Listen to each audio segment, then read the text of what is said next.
Permisi Bu, ini tadi saya temukan di bangku taman. Sepertinya ini milik Ibu. Makasih ya. Assalamualaikum warahmatullahi wabarakatuh.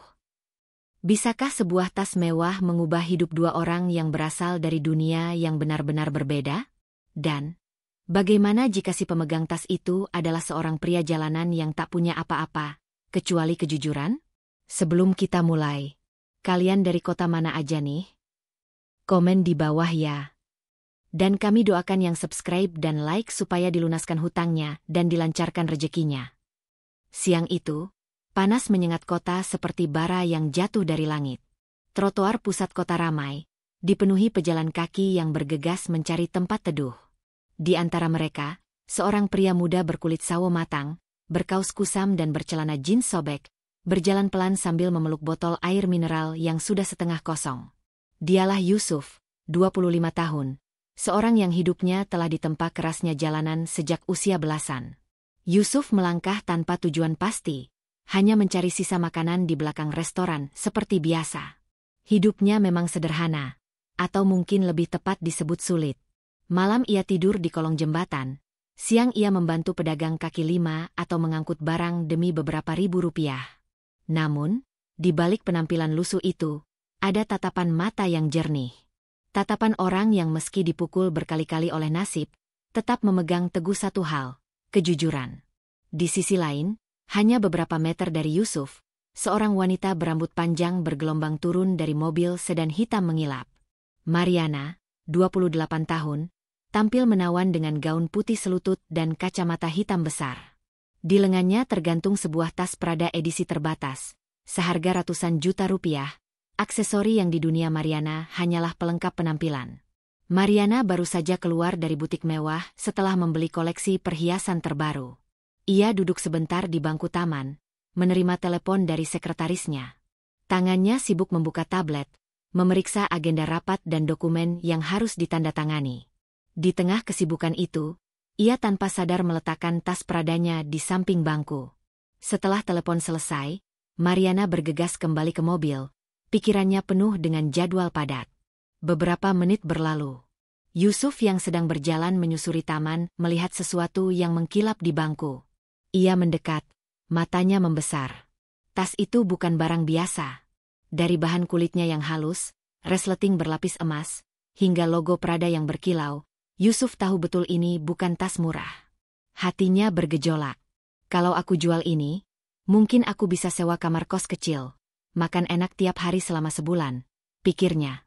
Bayangan tidur di kasur empuk dan makan nasi hangat mengusik pikirannya. Namun, suara lain muncul di benaknya, suara yang lebih dalam, itu bukan milikmu. Yusuf menghela napas, meraih tas itu, dan mulai menoleh ke sekeliling. Matanya mencari-cari siapa pemiliknya. Beberapa orang menatapnya curiga, seakan menilai ia akan kabur membawa barang curian. Yusuf tak peduli. Di kejauhan, ia melihat Mariana berdiri di pinggir jalan, gelisah sambil berbicara cepat pada supirnya. Yusuf mendekat perlahan, tas itu dipegang erat. Permisi, Bu, ini tadi saya temukan di bangku taman. Sepertinya ini milik Ibu, ucapnya. Mariana menoleh, alisnya terangkat. Pandangannya tertuju pada tas Pradanya yang ada di tangan pria lusuh itu. Sekilas ia sempat curiga. Tapi ketika melihat mata Yusuf yang jernih, rasa waspada itu mereda. Kamu, nemu ini di mana? Tanyanya. Di bangku taman, Bu. Mungkin tadi Ibu lupa, jawab Yusuf singkat. Mariana menerima tasnya dengan perasaan lega, lalu merogoh dompet dan mengeluarkan selembar uang 100 ribuan. Ini, untuk kamu. Terima kasih sudah mengembalikan. Yusuf menatap uang itu, lalu menggeleng pelan. Terima kasih, Bu. Tapi kalau saya terima, nanti niat saya jadi salah. Tanpa menunggu respon, ia berbalik dan berjalan pergi, meninggalkan Mariana yang terdiam memandangi punggungnya yang menjauh. Sore itu, di bawah terik matahari dan riuh kota, sebuah pertemuan kecil terjadi, yang akan menuntun keduanya pada cerita yang sama sekali tak mereka bayangkan. Hujan deras mengguyur kota sore itu. Jalanan macet, klakson bersahut-sahutan. Yusuf duduk meringkuk di bawah atap seng warung kopi pinggir jalan, menatap genangan air yang memantulkan lampu-lampu kendaraan. Perutnya lapar, tapi kantongnya hanya berisi uang receh yang bahkan tak cukup untuk membeli sepiring nasi. Sementara itu, di dalam sebuah kafe modern beberapa blok dari situ, Mariana duduk sendiri di pojok ruangan. Tangan kirinya memegang cangkir cappuccino, sementara pandangannya tertuju ke luar jendela. Entah mengapa, sejak kejadian di taman tempo hari, wajah pria lusuh itu terus terbayang di pikirannya. Bukan karena tasnya yang kembali, tapi karena tatapan Yusuf, jujur, tulus, dan sama sekali tak mengharapkan imbalan. Mariana menghela napas. Hidupnya selama ini penuh orang bermuka dua. Setelah suaminya meninggal dalam kecelakaan 3 tahun lalu, ia sering didekati orang yang hanya mengincar hartanya. Sementara keluarganya sendiri hanya sibuk berebut warisan. Dunia Mariana adalah dunia penuh kepura-puraan, dan ia sudah lama tak merasakan interaksi murni yang bebas dari kepentingan. Tanpa sadar, ia memutuskan sesuatu. Aku ingin tahu lebih banyak tentang dia, gumamnya. Malam itu, takdir kembali bekerja. Saat supirnya hendak pulang, Mariana melihat sosok familiar sedang mendorong gerobak berisi barang bekas di tepi jalan. Yusuf. Tanpa pikir panjang, ia meminta supir menghentikan mobil. Yusuf, panggilnya dari balik kaca yang terbuka. Yusuf menoleh, jelas terkejut. Bu Mariana. Hujan begini, kamu mau kehujanan? Ayo naik. Saya mau bicara sebentar. Awalnya Yusuf ragu. Dunia mereka terlalu berbeda. Ia tak ingin salah paham. Tapi Mariana tersenyum meyakinkan, dan Yusuf akhirnya masuk ke dalam mobil. Aroma parfum mahal dan kursi kulit empuk langsung menyergapnya. Mobil berhenti di sebuah restoran kecil bernuansa vintage. Bukan restoran mewah seperti yang Yusuf bayangkan. Aku suka tempat ini, kata Mariana. Tenang, gak ada wartawan atau orang sok kenal di sini. Mereka duduk berseberangan. Yusuf memesan teh hangat, sementara Mariana memesan 2 porsi pasta. Percakapan dimulai dengan pertanyaan sederhana. Kamu kerja apa sekarang? Bantu-bantu di pasar, kadang ngumpulin barang bekas. Kalau ada rezeki lebih, saya ngojek, jawab Yusuf jujur. Mariana menatapnya lama, seperti sedang mengukur sesuatu. Kamu nggak kepikiran cari kerja tetap? Yusuf tersenyum tipis. Kalau ada, saya mau. Tapi banyak yang lihat penampilan duluan, bukan kemampuan. Malam itu, mereka bicara panjang. Yusuf menceritakan sedikit tentang kehidupannya di jalanan. Bagaimana ia kabur dari rumah sejak umur 16 karena tak tahan dengan ayah tiri yang kasar. Mariana hanya mendengarkan, jarang menyela. Ada rasa iba, tapi juga rasa kagum pada caranya tetap teguh memegang prinsip. Sebelum berpisah, Mariana mengeluarkan selembar kartu nama. Datanglah ke alamat ini besok jam 9 pagi. Ada yang ingin saya tawarkan. Yusuf menerima kartu itu, tapi hatinya penuh tanda tanya. Apa yang sebenarnya diinginkan Mariana? Apakah ini hanya rasa kasihan? Atau ada alasan lain di balik undangan ini? Di luar restoran, hujan mulai reda. Namun di hati Yusuf dan Mariana, awan pertanyaan baru saja menggantung, siap menurunkan hujan kejutan yang lebih deras. Pagi itu, matahari baru saja muncul ketika Yusuf sudah berdiri di depan gerbang tinggi yang menjulang. Di baliknya, terlihat halaman luas dengan taman tertata rapi, air mancur di tengah, dan bangunan megah bergaya Eropa. Ia menatap kartu nama di tangannya sekali lagi, alamat yang tertera sama persis dengan yang kini ada di depannya. Sebelum sempat mengetuk, seorang satpam berseragam rapi mendekat. Ada keperluan, Mas? Saya mau bertemu Bu Mariana. Saya diundang, jawab Yusuf ragu, sambil menunjukkan kartu itu. Satpam menelpon sebentar, lalu pintu gerbang otomatis terbuka. Yusuf melangkah masuk, sedikit kikuk. Langkahnya terasa berat, seakan setiap ubin marmer yang ia injak adalah pengingat bahwa ia sama sekali bukan bagian dari dunia ini. Sesampainya di teras, pintu dibuka oleh seorang pelayan berjas hitam. Silakan masuk, Tuan Yusuf. Nyonya sudah menunggu. Tuan? Yusuf hampir tertawa mendengar sebutan itu, tapi ditahannya. Mariana duduk di ruang tamu luas dengan jendela besar yang menampilkan pemandangan taman. Ia mengenakan gaun sederhana warna krem, namun tetap terlihat anggun. "Kamu datang tepat waktu," katanya sambil tersenyum. "Bu, maaf, sebenarnya ini ada apa ya?" "Saya nggak enak kalau merepotkan," ucap Yusuf. Mariana menghela napas, lalu berkata, "Aku ingin menawarkan pekerjaan. Tapi bukan sembarang pekerjaan. Aku butuh seseorang yang bisa aku percaya sepenuhnya." Yusuf mengerutkan kening. "Kerja apa, Bu?" "Pengawal pribadi," jawab Mariana singkat. Kata itu terasa aneh di telinga Yusuf. "Pengawal? Bu, saya ini cuma orang biasa. Bahkan belum pernah kerja di keamanan." "Aku tahu. Justru itu. Aku nggak mau orang yang terlalu dekat dengan lingkaran sosialku. Dunia ini penuh orang bermuka dua. Aku butuh seseorang yang jujur, yang nggak punya agenda tersembunyi," jelas Mariana sambil menatap matanya dalam-dalam. Yusuf terdiam. Tawaran ini menggiurkan. Tempat tinggal di rumah besar ini, gaji tetap, dan pekerjaan yang jelas.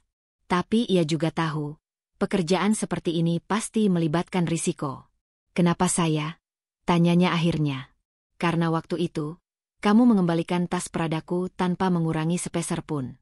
Padahal di dalamnya ada uang, kartu kredit, bahkan perhiasan. Itu jarang terjadi di dunia ini." Sebelum Yusuf sempat menjawab, Mariana menambahkan, "Kalau kamu mau, kamu mulai besok. Kalau tidak, anggap saja kita belum pernah bertemu lagi setelah malam itu." Ada jeda panjang. Yusuf menatap lantai, lalu mengangkat wajahnya. "Baik, saya terima." Senyum tipis muncul di wajah Mariana. "Bagus. Tapi ada satu hal lagi yang perlu kamu tahu. Pekerjaanku dan keluargaku seringkali menarik perhatian orang yang tidak seharusnya. Kalau kamu ikut masuk ke lingkaran ini, kamu juga akan jadi sasaran." Kalimat itu membuat bulu kuduk Yusuf meremang. Namun ia tetap mengangguk. "Kalau itu berarti saya bisa balas budi ke ibu. Saya siap," jawabnya mantap. Mariana menatapnya sejenak, seolah menilai kekuatan tekad itu, lalu berdiri. "Kalau begitu, selamat datang di dunia yang mungkin akan mengubah hidupmu, untuk selamanya." Di luar, awan mendung mulai menggantung, memberi pertanda bahwa badai, bukan hanya di langit, tapi juga di kehidupan Yusuf, akan segera datang. Hari pertama Yusuf bekerja dimulai dengan aroma kopi yang menguar dari dapur besar bergaya klasik. Pelayan rumah, seorang pria tua bernama Pak Surya, menyambutnya dengan ramah. "Pagi, Tuan Yusuf. Nyonya sudah di ruang kerja. Tapi sarapan dulu, biar kuat." Yusuf masih merasa canggung mendengar panggilan, "Tuan." Ia duduk, menyantap roti dan telur rebus, sambil matanya menatap sekeliling. Semua perabot di rumah itu terlihat mahal, namun terasa dingin, seperti museum. Setelah sarapan, ia diarahkan menuju ruang kerja Mariana. Wanita itu duduk di balik meja besar, dengan tumpukan dokumen di hadapannya. "Yusuf, mulai hari ini kamu akan selalu ada di radius 5 meter dariku, kecuali saat aku di kamar atau mandi. Tugasmu sederhana, awasi sekitar, jangan biarkan siapapun mendekat tanpa izin." Yusuf mengangguk. "Siap, Bu." Mariana menatapnya sebentar, lalu menambahkan, "Kalau ada ancaman, jangan ragu untuk bertindak. Tapi ingat, gunakan kepala dulu sebelum tangan." Hari itu, Mariana punya jadwal bertemu beberapa rekan bisnis di Hotel Bintang 5. Yusuf mengikuti dari belakang, mengenakan kemeja hitam dan celana bahan, pakaian baru yang dibelikan khusus untuknya. Saat mereka berjalan menuju lobi hotel, mata Yusuf tak henti-hentinya mengamati sekeliling. Ada yang terasa aneh, seorang pria berjaket kulit hitam berdiri di sudut, pura-pura membaca koran, tapi tatapannya jelas mengikuti Mariana. Yusuf mendekat dan berdiri di antara pria itu dan Mariana. "Ada yang bisa saya bantu, Pak?" tanyanya tegas. Pria itu hanya tersenyum miring, lalu melangkah pergi tanpa sepatah kata pun. Namun, sebelum menghilang di kerumunan, ia sempat berbisik lirih, "Nyonya itu banyak musuhnya. Semoga kamu siap." Kata-kata itu terngiang di kepala Yusuf sepanjang pertemuan bisnis berlangsung. Ia mulai paham, pekerjaan ini bukan sekadar menjaga seseorang dari paparazzi atau fans yang terlalu dekat. Ada ancaman nyata yang mengintai. Sore harinya, saat mereka kembali ke rumah, Mariana memanggil Yusuf ke ruang tamu. Kamu lihat dia, kan? Yusuf mengangguk. Itu salah satu orang suruhan keluarga suamiku. Mereka pikir aku penyebab kematiannya. Padahal, semuanya lebih rumit dari yang mereka tahu. Yusuf ingin bertanya lebih jauh, tapi Mariana segera berdiri. Belum waktunya kamu tahu semua. Yang jelas, kalau mereka bisa menjatuhkanku, mereka akan lakukan. Dan mereka tidak akan ragu untuk menyingkirkan siapapun yang ada di pihakku. Malam itu, Yusuf tidak bisa tidur. Ucapan pria di hotel, tatapan tajam Mariana, dan rahasia kematian suaminya membentuk satu rangkaian misteri di kepalanya. Ia sadar, setiap langkahnya sekarang berada di tengah pusaran konflik yang bisa menelannya kapan saja. Di luar, hujan turun deras, memukul-mukul jendela. Yusuf menatap keluar, dan di kejauhan, ia melihat sesuatu yang membuatnya bergidik. Siluet seseorang berdiri di luar pagar rumah, diam, menatap ke arah kamarnya. Pagi itu dimulai dengan ketegangan. Yusuf bangun lebih awal, mencoba memastikan rumah aman. Namun, perasaan tidak enak yang menghantuinya sejak semalam semakin kuat. Ia masih teringat siluet misterius di luar pagar saat hujan. Sekitar pukul 9, Mariana menerima telepon. Wajahnya pucat, tangannya gemetar. Kita harus ke gudang pelabuhan. Sekarang. Tanpa banyak tanya, Yusuf mengambil kunci mobil dan mereka melaju menembus lalu lintas kota. Mariana duduk diam di kursi penumpang, matanya menatap kosong keluar jendela. Sesampainya di pelabuhan, suasana sepi. Hanya ada suara ombak menghantam dermaga dan derit rantai kapal. Mereka masuk ke gudang besar, pintunya setengah terbuka. Di dalam, bau kayu lapuk bercampur debu menyengat hidung. Dari kegelapan, muncul 3 pria bertubuh kekar. Salah satunya adalah pria berjaket kulit yang pernah Yusuf lihat di hotel. Sudah lama, Nyonya Mariana, ucapnya dingin. Waktunya kau bayar atas apa yang kau lakukan pada Tuan Adrian. Yusuf maju selangkah. Kalau mau urusan, sama saya saja. Pria itu terkekeh.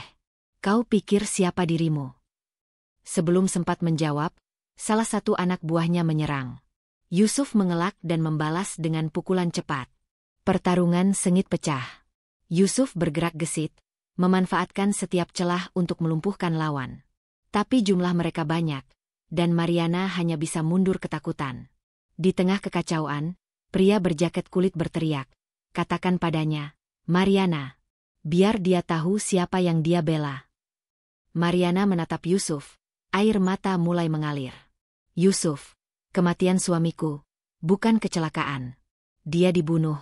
Tapi bukan olehku. Dia dibunuh karena menemukan korupsi besar di perusahaannya. Dan orang-orang inilah yang menutupinya. Ucapan itu membuat Yusuf tersentak. Namun pria berjaket kulit menyeringai. Bagus, sekarang kau tahu. Dan kau juga harus tahu, Nyonya yang kau bela ini menyimpan rahasia lain. Dia tahu siapa kau sebenarnya. Yusuf terdiam. Apa maksudmu? Mariana menghela napas panjang. Yusuf, aku kenal ibumu. Dia adalah sekretaris pribadiku dulu. Dia meninggal saat aku dan suamiku terjebak dalam insiden. Aku tidak pernah bisa menolongnya. Aku merasa berhutang pada keluargamu. Itulah kenapa aku ingin menolongmu. Yusuf membeku, hatinya seperti ditusuk. Kenangan masa kecilnya yang pahit kembali menyeruak, kehilangan ibunya, hidup di jalanan, dan rasa marah pada dunia. Semua puzzle kini saling terhubung. Pertarungan kembali memanas. Tapi kali ini Yusuf bertarung bukan hanya untuk melindungi Mariana, tapi juga untuk menebus masa lalu. Ia berhasil melumpuhkan para penyerang, meski tubuhnya penuh memar. Polisi yang dipanggil oleh Pak Surya akhirnya datang, mengamankan semua pelaku. Di perjalanan pulang, Mariana berkata lirih, kalau kau mau pergi setelah ini, aku mengerti. Yusuf menatapnya sebentar lalu menggeleng. Tidak. Hidup saya sudah terlalu lama dihabiskan untuk lari dari masa lalu. Sekarang, saya akan berdiri di sisimu. Mata Mariana berkaca-kaca. Di balik hubungan majikan dan pegawai, ada ikatan baru yang lahir. Ikatan yang dibangun dari rasa kehilangan, penyesalan, dan keberanian untuk menghadapi masa depan. Di luar, matahari sore mulai tenggelam. Namun bagi Yusuf, Ini adalah fajar pertama di hidupnya yang benar-benar berarti. Pesan moral dari kisah Yusuf dan Mariana adalah bahwa penampilan luar tidak pernah bisa sepenuhnya mencerminkan nilai sejati seseorang, dan masa lalu yang kelam bukanlah akhir dari segalanya.